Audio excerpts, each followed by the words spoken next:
Zebulun, Elon, I, the Tetragrammaton, the Lord God Most High, I do exercise and do powerfully command me, O Spirit.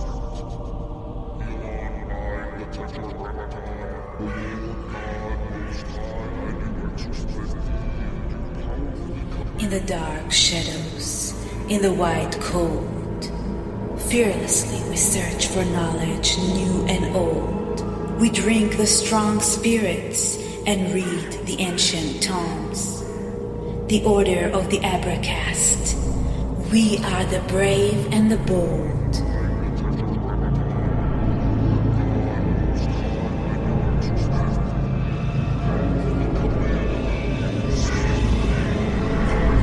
Occult, history, conspiracy, and violence.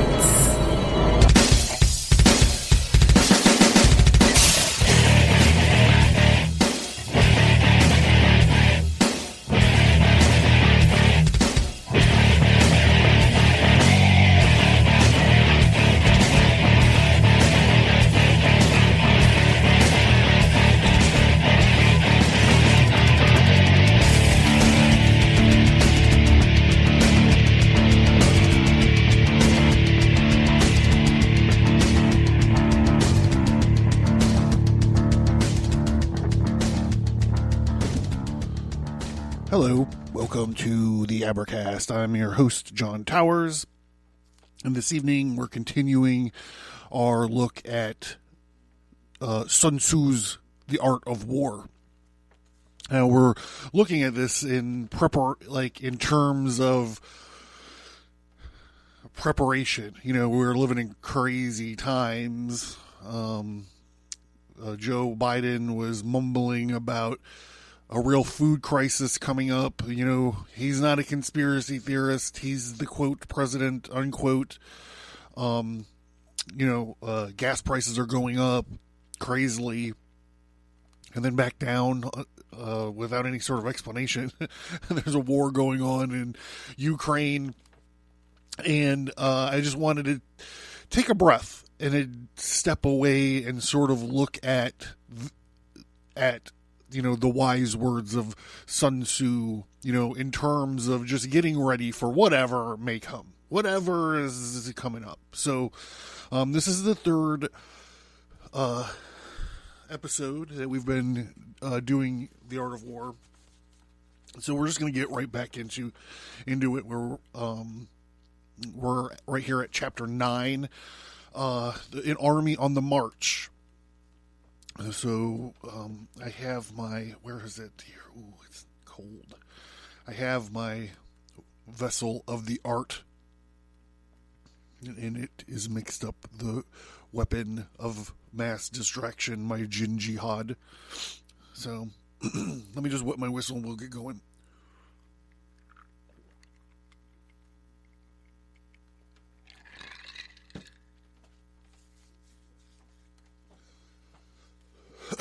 Chapter 9, The Army on the March.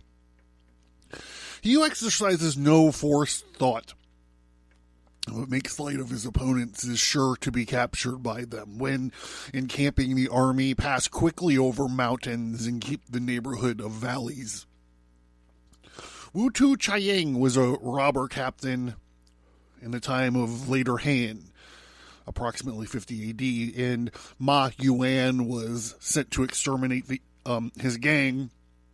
Chiang, having found refuge in the hills, Ma Wan made no attempt to force a battle, but seized all favorable positions commanding supplies of water and forage. Chiang was soon in such a desperate plight for want of provisions that he was forced to make a total surrender. He did not know the advantage of keeping in the neighborhood of valleys.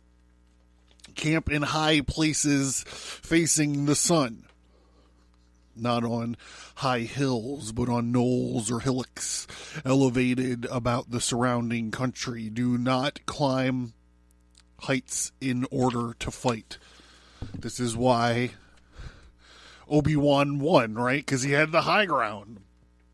After crossing a river, get far away from it. When invading forces crosses a river on its onward march, do not advance to meet it in midstream. It will be best to let half the army get across and then deliver your attack. Li Chuan alludes to a great victory won by Han Hisin over Lung Chu in the Wei River about 100 BC. The two armies were drawn up on opposite sides of the river in the night. Han Hisin ordered his men to take 10,000 sacks filled with sand and construct a dam a little higher up. And then leading half his army, he attacked Lung Chu. But after a time, pretending to have failed in his attempt, he hastily withdrew the outer bank, and Lung Chu was made elated by this unlooked-for success, and exclaiming, "I felt sure that Han Hisin was really a coward." He pursued him and began crossing the river in his turn. Han Hisin now sent the party to cut open the sandbags, thus releasing the great volume of water, which swept down and prevented the great portion of Lung Chu's army from getting across. Then he turned upon the force which had been cut off and annihilated it. Lung Chu himself being among the slain, the rest of the army on farther banks also scattered and fled in all directions. If you are anxious to fight, do not meet the invader near a river he has to cross. Instead, moor your craft higher up than the enemy facing the sun. Do not move upstream to meet the enemy. Our fleet must not be anchored below that of the enemy. For then they would be able to take advantage of the current and make short work of you. In crossing salt marshes, your sole concern should be to get over them quickly without any delay because of the lack of fresh water, the poor quality of herbage, and last but not least, because they are low, flat, and exposed to attack. If forced to fight in a salt marsh, you should have water and grass near you and get your back to a clump of trees. In dry, level country, take up an easily accessible position with rising ground to your right and to your rear, so that the danger may be in front and safety lie behind. All armies prefer high ground to low, the sunny places to the dark. Low ground is not only damp and unhealthy, but it is also disadvantageous for fighting. If you are careful of your men and camp on hard ground, your army will be free of disease of every kind, and this will spell victory. When you come to a hill or to a bank, occupy the sunny side with the slope on your right rear. It will be better for your soldiers and utilize the natural advantages of the ground. When, in consequences of heavy rain upcountry, a river which you wish to ford is swollen and flecked with foam, wait until it subsides. Country in which there are precipitous cliffs with torrents running between deep natural hollow confined places, tangled thickets, quagmires and crevices should not be approached or else left with all possible speed. While we keep away from such places, we should get the enemy to approach them. While we face them, we should let the enemy have them on his rear. If in neighborhood of your camp there should be any hilly country, ponds surrounded by aquatic grass, hollow basins filled with reeds or woods with thick undergrowth, they must be carefully routed out and searched, for these are places where men in ambush or insidious spies are likely to be lurking. When the enemy is close at hand, we remain quiet. When he is relying on the natural strength of his position, when he keeps aloof and tries to provoke to battle, he is anxious for other side to advance. If his place of encampment is easy of access, he is tendering a bait. Move among the trees of the forest shows that the enemy is advancing. If the scout sees that trees of the forest are moving and shaking, he may know that they are being cut down to clear a passage for the enemy's march. The appearance of a number of screens in the mid-thickets The thick grass means that the enemy wants to make us suspicious. The sudden rising of birds in their flight is a sign of an ambushing the spot below. Startled beasts indicate that the sudden attack is coming. When there is dust rising in a high column, it is the sign of chariots advancing. When a dust is low and spread over a wide area, this betokens the approach of infantry. When it branches out different directions, it shows that parties have been sent to collect firewood. A few clouds of dust moving to and fro signify that the army is encamping. Humble words and increased preparations are signs that the enemy is about to advance. Violent language and driving forward as if to the attack are signs that he will retreat. When the light chariots come out first and take up position on the wings, it is a sign that the enemy is forming for battle. Peace proposals unaccompanied by sworn covenants indicate a plot where there is much running about and the soldiers fall into rank. It means the critical moment has come. When some are seen advancing and some retreating, it is a lure.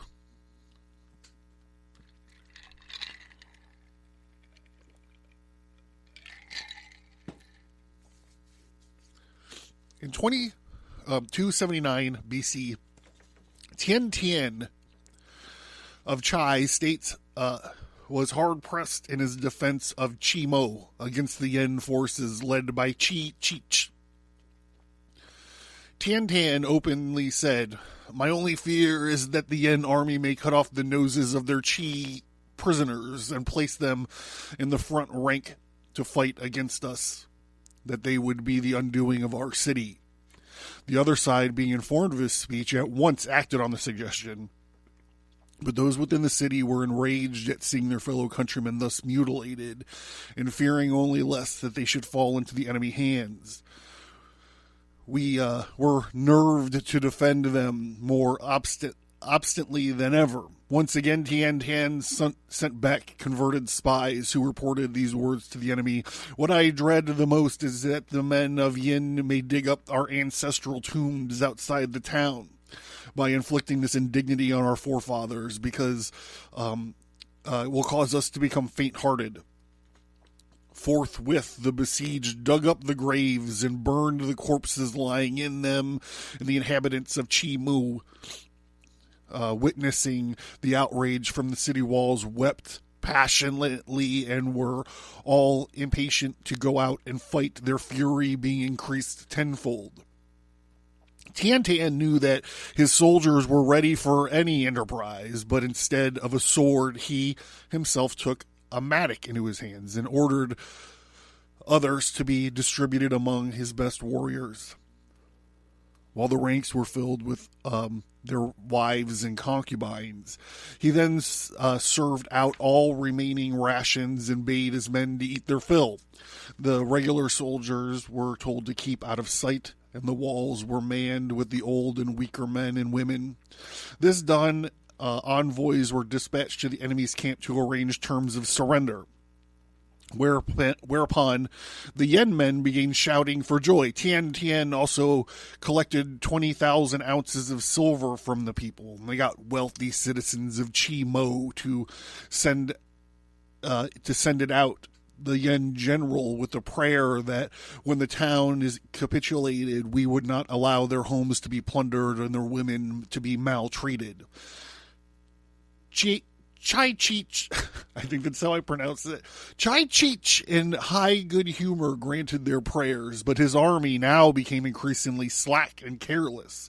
Meanwhile, Tian Tian got together 1,000 oxen, decked them with pieces of red silk, and painted their bodies dragon-like with striped colors, and fastened sharp blades on their horns and well-greased rushes on their tails. When night came, he lit the ends of the rushes and drove the oxen through a number of the holes that he had pierced in the walls. backing them up with a force of 5,000 picked warriors. The animals, maddened with pain, dashed ferociously into the enemy's camp, where they caused the utmost confusion and dismay, and their tails acted like torches, showing up their hideous pattern on their body, and their weapons on their horns killed or wounded any with whom they came into contact. In the meantime, the band of 5,000 had crept up with gags in their mouths, and they now threw themselves on their enemy. At the same moment, the frightful din arose from the city itself. All those that remained behind, making as much noise as possible by banging drums and hammering on bronze vessels, until heaven and earth were convulsed by the uproar.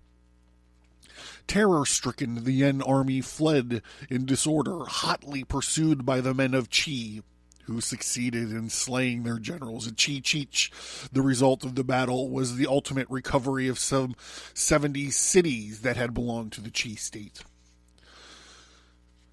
When the soldiers stand leaning on spears, they are faint from the want of food.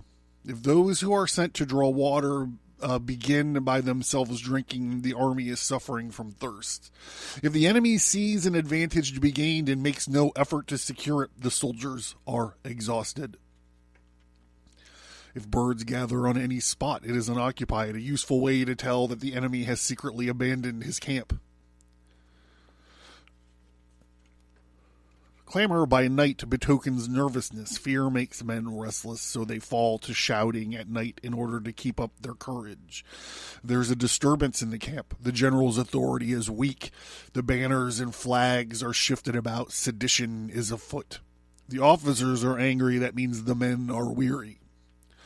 When the army feeds its horses with grain and kills its cattle for food, and when men do not hang their cooking pots over their campfires, showing that they will not return to their tents, you may know that they're determined to fight to the death.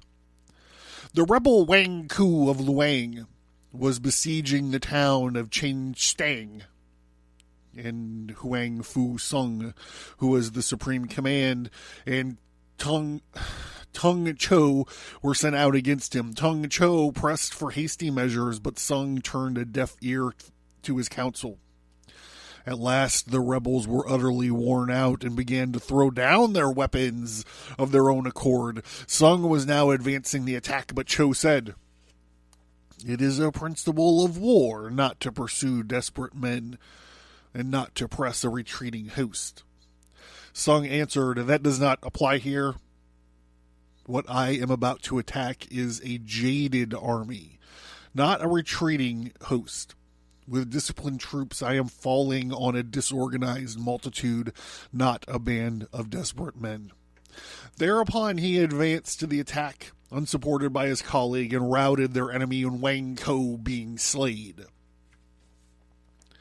When envoys are sent with compliments in their mouth, it is a sign that the enemy wishes for a truce. If enemy's troops march up angrily and remain facing ours for a long time without either joining battle or removing demands, the situation is one that requires great vigilance and circumspection. To begin by bluster, but afterwards to take fright at the enemy's numbers, shows a supreme lack of intelligence. If our troops are more in number than an enemy, that is amply sufficient. It only means that no direct attack can be made. What we can do is simply to concentrate all available strength and keep a close watch on the enemy and obtain reinforcements. The sight of men whispering together in small knots or speaking in subdued tones points to dissatisfaction among the rank and file. Too frequent rewards signify that the enemy is at the end of his resources. For when an army is hard-pressed, there is always the fear of mutiny, and lavish rewards are given to keep the men in good temper. Too many punishments betray a condition of dire distress, because in such a case, discipline becomes relaxed, and unwanted severity is necessary to keep the men to their duty. If soldiers are punished before they have grown attached to you, they will not prove submissive. And unless submissive, they will be practically useless.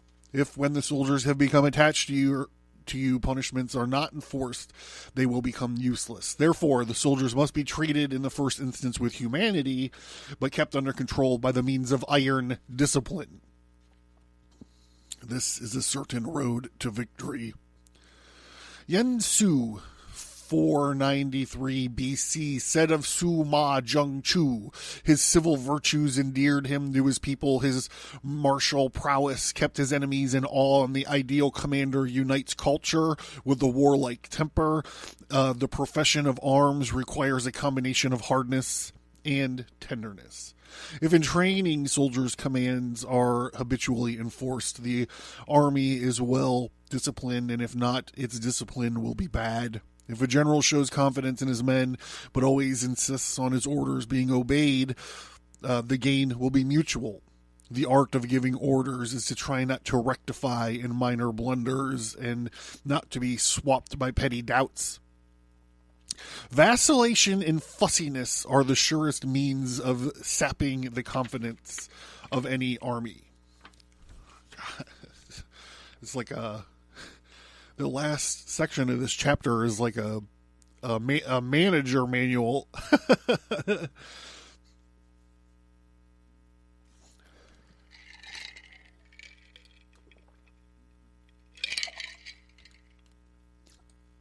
Chapter 10. Terrain. We may distinguish six kinds of terrain: accessible ground, entangling ground, temporizing ground, narrow passes, precipitous heights, positions at a great distance from the enemy. Grounds that can be freely traversed by both sides are called accessible. With ground of this nature, beat the enemy in occupying the raised and sunny spots and carefully guard your line of supplies, and then you will be able to fight with advantage. Ground that can be abandoned but is hard to reoccupy is called entangling. From a position of this sort, if the enemy is unprepared, you may sally forth and defeat him, but if the enemy is prepared for your coming and you fail to defeat him, then return being impossible, disaster will ensue. When the position is such that neither side will gain by making the first move, it is called temporizing ground, and the situation remains at a deadlock. In a position of this sort, even though the enemy should offer an attractive bait, it will be advisable not to stir forth, but rather to retreat, thus enticing the enemy in his turn. Then, when part of the army has come out, you may deliver your attack with advantage. With regards to narrow passes, if you can occupy them first, let them be strongly garrisoned and await the advent of the enemy. Should the enemy forestall you in occupying a pass, do not go after him if the pass is fully garrisoned, but only if it's weakly garrisoned. With regard to precipitous heights, if you precede your adversary, occupy the raised and sunny spots and wait for him to come up. Chang Yu tells the following anecdote of Pai Hsing Chien, A.D. 619 to 682, who was sent on a punitive expedition against the Turkic tribes.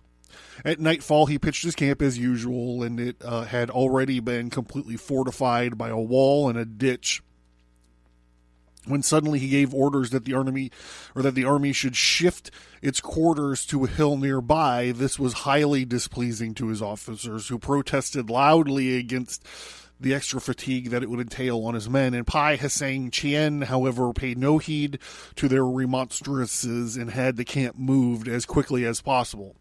The same night, a terrific storm came on, which flooded their former place of encampment to the depths of over 12 feet, and the recalcitrant officers were amazed at the sight and owned that they had been wrong. "How did you know this was going to happen?" they asked, and Pai Hsing Chien replied, "From this time forward, be content to obey orders without asking unnecessary questions." All right, thanks for the insight, buddy. Remember, if the enemy had occupied precipitous heights before you, do not follow him, but retreat and try to entice him away. With regards to positions at a great distance from the enemy, and the strength of the two armies is equal, it is not easy to provoke a battle, and fighting will be your disadvantage. Sometimes an army is exposed to calamities, not arising from natural causes, but from faults for which the general is responsible. These are flight, insubordination, collapse, ruin, disorganization, rout. Other conditions being equal, if one force is hurtled against another 10 times its size, the result will be flight of the former. When the common soldiers are too strong and their officers too weak, the result is insubordination. Tu Mu cites the unhappy case of Tien Pu, who was sent to Wei in AD 821 with orders to lead an army against Wang Sang Cao. But the whole of the time he was in command, his soldiers treated him with utmost contempt and openly flouted his authority by riding about the camp on donkeys, several thousand at a time. Tien Pu was powerless to put a stop to this conduct, and when, after some months had passed, he made an attempt to engage the enemy, his troops turned tail and dispersed in every direction. After that, the unfortunate man committed suicide by cutting his throat. When the officers are too strong and the common soldiers too weak, the result is collapse. When the higher officers are angry and insubordinate on meeting the enemy, give battle on their own account, from a fleeing of resentment before the commander-in-chief can tell whether or not it is in a position to fight, the result is ruin. When the general is weak and without authority, when his orders are not clear and distinct, when there is no fixed duty assigned to officers and men, and the ranks are formed in slovenly, haphazard manner, the result is utter disorganization. When the general is unable to estimate the enemy's strength, allow an inferior force to enrage a larger one, or hurls a weak detachment against a powerful one, and neglects to place picked soldiers in the front rank, the result must be rout. These are the 6 ways of courting defeat: neglect to estimate the enemy's strength, want of authority, defective training, unjustifiable anger, non-observance of discipline, failure to use picked men, all of which must be carefully noted by the general who has attained a responsible post. The natural formation of the country is the soldier's best ally, but a power of estimating the adversary, of controlling the forces of victory, and of shrewdly calculating difficulties, dangers, the distance, constitutes the test of a great general. He who knows these things and in fighting puts his knowledge into practice will win his battles. He who knows them not, nor practices them, will surely be defeated. If fighting is sure to result in victory, when you must fight, even though the ruler forbid it, if fighting will not result in victory, then you must not fight, even at the ruler's bidding. The general who advances without coveting fame and retreats without fearing disgrace, whose only thought is to protect his country and to do good service for the sovereign, is the jewel of the kingdom. Regard your soldiers as your children, and they will follow you into the deepest valleys, and look on them as your own beloved sons, and they will stand by you even unto death. Tu Mu tells of the famous general Wu Qi, who wore the same clothes and ate the same food as the meanest of his soldiers, refused to have either a horse to ride or a mat to sleep on, carried his own surplus rations wrapped in a parcel, and shared every hardship with his men. One of his soldiers was suffering from an abscess, and Wu Qi himself sucked out the virus. Ugh. The soldiers' mothers, hearing this, began wailing and lamenting. Someone asked her, "Why do you cry? Your son is only a common soldier, and yet the commander-in-chief himself has sucked the poison from his sore." And the woman replied, "Many years ago, Lord Wu performed a similar service for my husband, who never left him afterwards, and finally met his death at the hands of the enemy. And now that he has done the same for my son, he too will fall fighting I know not where." There we go. We got like a nice little A nice little management tip from the great Sun Tzu.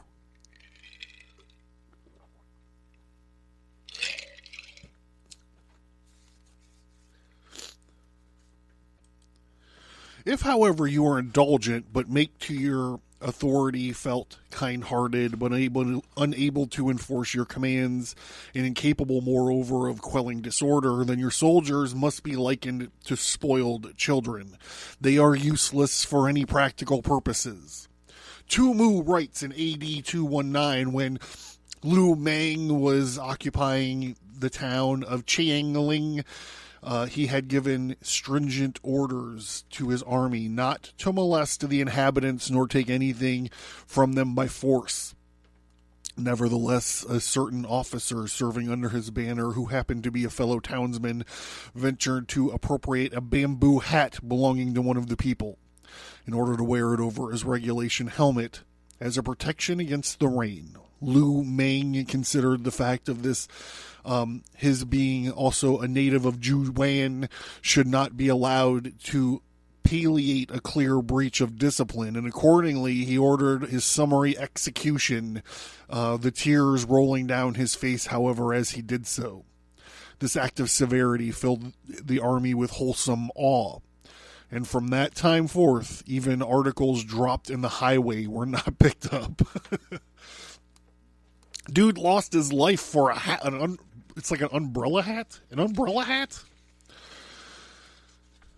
If we know that our own men are in a condition to attack, but are unaware that the enemy is not open to attack, we have gone only halfway towards victory. If we know that the enemy is open to attack, but are unaware of our own men are not in a condition to attack, we have gone only halfway towards victory. If we know that the enemy is open to attack, and we know that our men are in a condition to attack, but are unaware that the nature of the ground makes fighting impractical, we have still gone only halfway towards victory. The experienced soldier, once in motion, is never bewildered. Once he broke in camp, he is never at a loss. Hence the saying, if you know the enemy and know yourself, your victory will not stand in doubt. If you know heaven and you know earth, you may make your victory complete.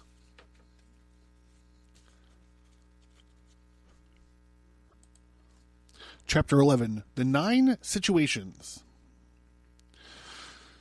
The art of war recognizes 9 varieties of ground: dispersive ground, facile ground, contentious ground, open ground, ground of intersecting highways of serious ground, difficult ground, hemmed-in ground, desperate ground. When a chieftain is fighting in his own territory, it is dispersive ground. It's so called because the soldiers, being near to their own homes and anxious to see their wives and children, likely to seize the opportunity afforded by battle to scatter in every direction. When he has penetrated into hostile territory, but to no great distance, it's called facile ground. Ground that is great of advantage to either side is contentious ground. When Ku Kwang was returning from his triumphant expedition into Turkestan in AD 385, he had got as far as Ao, laden with spoils, laying Sai, administrator of Liang Chu, taking advantage of the death of Fu Qian, king of Qian, wanted to bar his way to the province. Yang Han, governor of Chao Chiang, counseled Liang Hisi, saying, Lu Kuang is fresh from his victories in the west, and his soldiers are vigorous and mettlesome. If we oppose him in the shifting sands of the desert, we shall be no match for him. We must therefore try a different plan, and let us hasten to occupy and defile at the mouth of the Kei-Wu Pass, thus cutting him off from his supply of water, and when his troops are prostrated with thirst, we can dictate our own terms without moving. Or, if you think that the pass I mentioned is too far off, we can make a stand against him at the Ai-Wu Pass, which is nearer. The cunning and resourceful Sang Fang himself would be expected in vain against the enormous strength of those two positions. Helang Sai, refusing to act on the advice, was overwhelmed and swept away by the invader. Ground on which side has liberty of movement is open ground that forms the key of the three contiguous states, so that he who occupies it first has the most of the empire at his command is ground of intersecting highways. When an army has penetrated into the heart of the hostile country, leaving a number of fortified cities in its rear, it is serious ground. Mountains, forests, rugged steeps, marshes, and fens, all country that is hard to traverse is difficult ground that is reached through narrow gorges and from which we can only retire by tortuous paths, so that small number of the enemy would suffice to crush a large body of our men, is in this hemmed-in ground on which we can only be saved from destruction by fighting without delay, is desperate ground. On dispersive ground, therefore, fight not. On facile ground, halt not. On contentious ground, attack not. On open ground, do not try to block the enemy's way. On ground of intersecting highways, join hands with your allies. On serious ground, gather and plunder. And difficult ground, keep steadily on the march. On hemmed-in ground, resort to stratagem.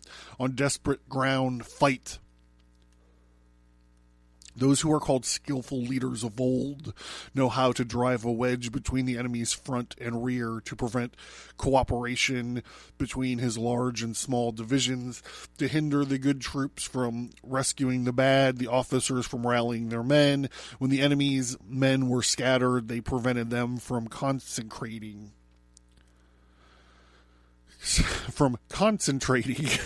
Even when their forces were united, they managed to keep them in disorder. When it was to their advantage, they made a forward move. When otherwise, they stopped still.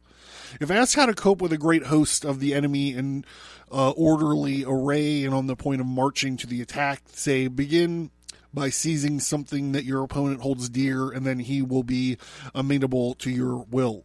Rapidity is the essence of war. Take advantage of the enemy's unreadiness.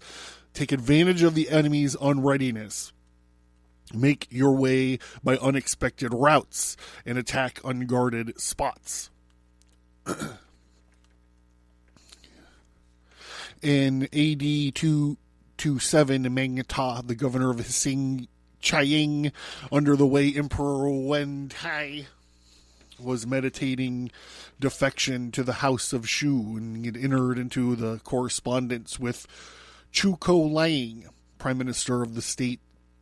The Wayne General Su Ma I was the military governor of Wan, and getting wind of Meng Ta's treachery, he once set off with an army that anticipated his revolt, having previously cajoled him by a specious message of a friendly import.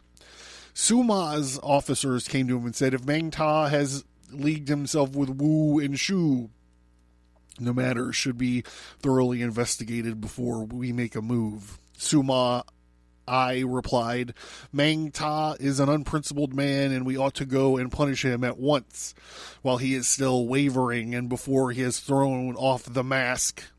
Then, by a series of forced marches, he brought his army under the wall of Hsing Chiang within the space of 8 days. Now, Meng Ta had previously said in a letter to Chu Ku-lang, Wan is 1,200 li from here. When the news of my revolt reaches Suma he will at once inform his imperial master. But it'll be a whole month before any steps can be taken, and by that time, my city will have been well fortified. Besides, Suma is sure not to come here himself, but the generals that will be sent against us are not worth troubling about. The next letter, however, was filled with consternation.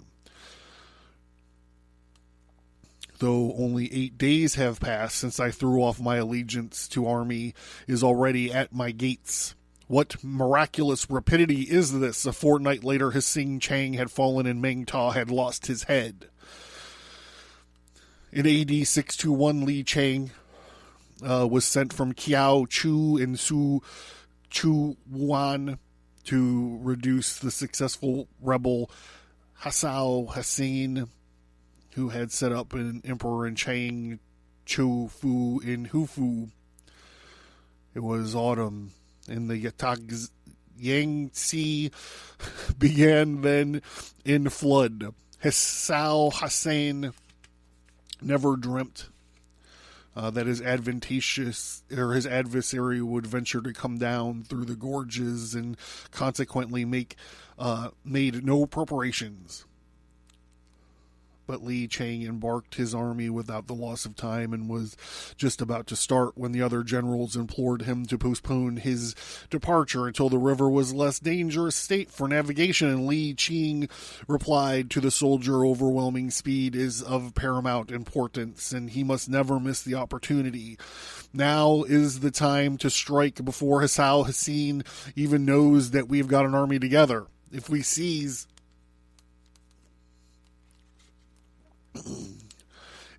the present moment when the river is in flood, we shall appear before his capital with startling suddenness, like the thunder that is heard before you have time to stop your ears against it. This is the great principle of war. Even if he gets to know of our approach, he will have to levy his soldiers in such a hurry that they will not be fit to oppose us. Therefore, the full fruits of victory will be ours.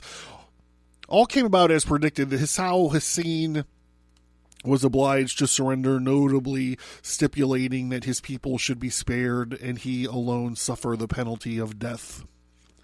The following are principles to be observed by an invading force. The farther you penetrate into a country, with greater will be the solidarity of your troops, and thus the defenders will not prevail against you. Make forays into fertile countries in order to supply your army with food. Carefully study the well-being of your men, and do not overtax them. Concentrate your energy and hoard your strength. Keep your army continually on the move and devise unfathomable plans.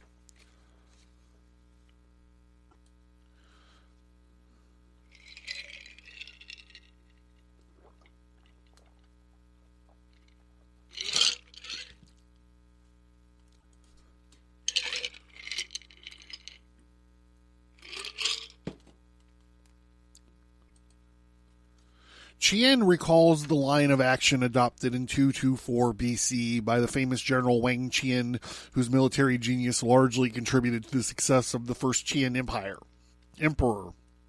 He had invaded the Chu state where a universal levy was made to oppose him, but being doubtful of the temper of his troops, he declined all invitations to fight and remained strictly on the defensive. In vain we did the Chu general try to force a battle day after day. Wang Qian kept inside his walls and would not come out, but devoted his whole time in winning and energy to winning the affection and the confidence of his men. He took care that they should be well fed, sharing his own meals with them, provided facilities for bathing, and employed every method of judicious indulgence to weld them into a loyal and homogeneous body. After some time had elapsed, he had told certain persons to find out how the men were amusing themselves. And the answer was that they were contending with one another in shot putting and long jumping. Wow. Woo, party boys. When Wang Qian heard that they were engaging in these athletic pursuits, he knew that their spirits had been strung up to the required pitch and that they were now ready for fighting.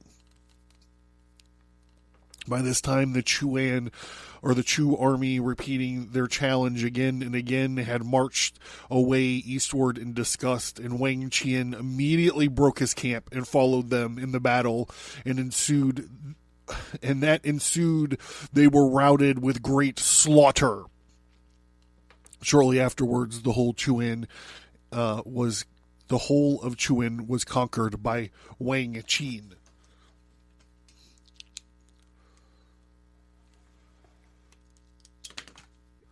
All right, so I'm going to stop here. We're going to have I originally thought we was going to be able to wrap this up in 3 episodes. Looks like it's going to be 4. So I'm going to stop here right at the 45-minute mark and save the rest of it for the next episode. So I don't know if you guys are digging this or getting anything out of it.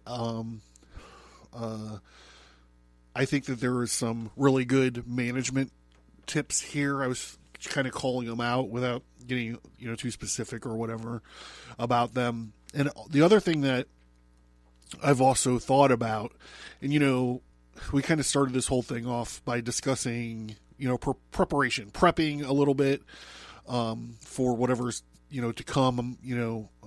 I got a giant meat freezer. The first sergeant thing that I mentioned before, beans, bullets, and Band-Aids.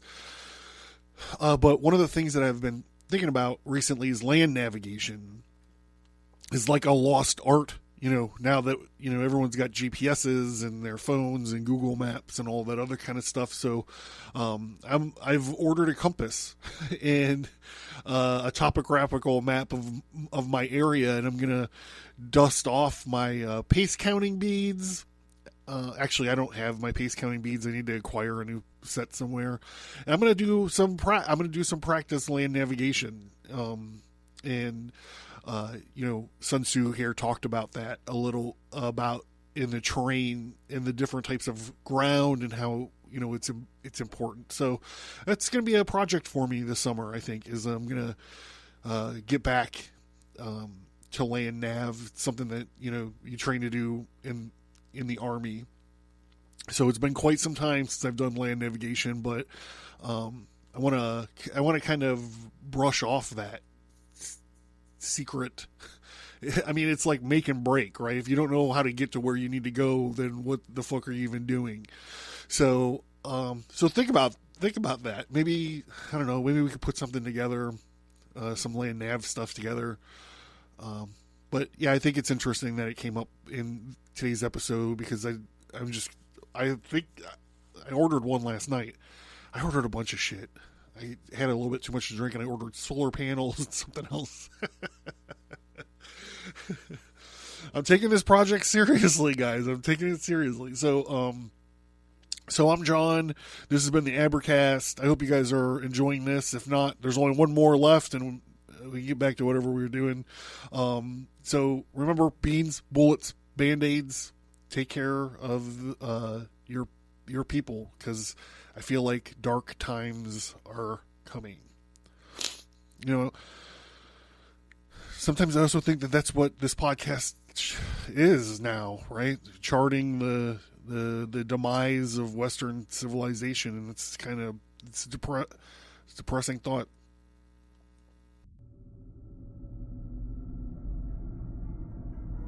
Thank you for listening, and we hope that you enjoyed the show. Please send an email or find us on social media and let us know what you think about the show. We would appreciate it if you would give us a 5-star rate and review wherever you find your favorite podcasts.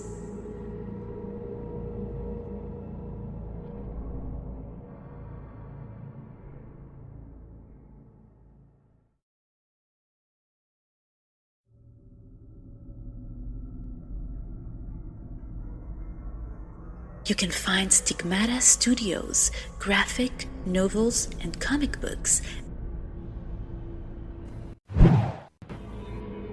Take control of your destiny. Understand your past, put your present in context, and know your future with a twist. Check out the Abracast Tarot Card Deck. Your body is your temple. So let's make sure you got a badass t-shirt on it. Variety of cool occult themed t-shirts. And other merch like stickers, wall art, mugs, and more. Welcome to the Red Archive. Get access to over 50 hours of archived episodes. More bonus audio. Additional exclusive content. All this for only $1 a month.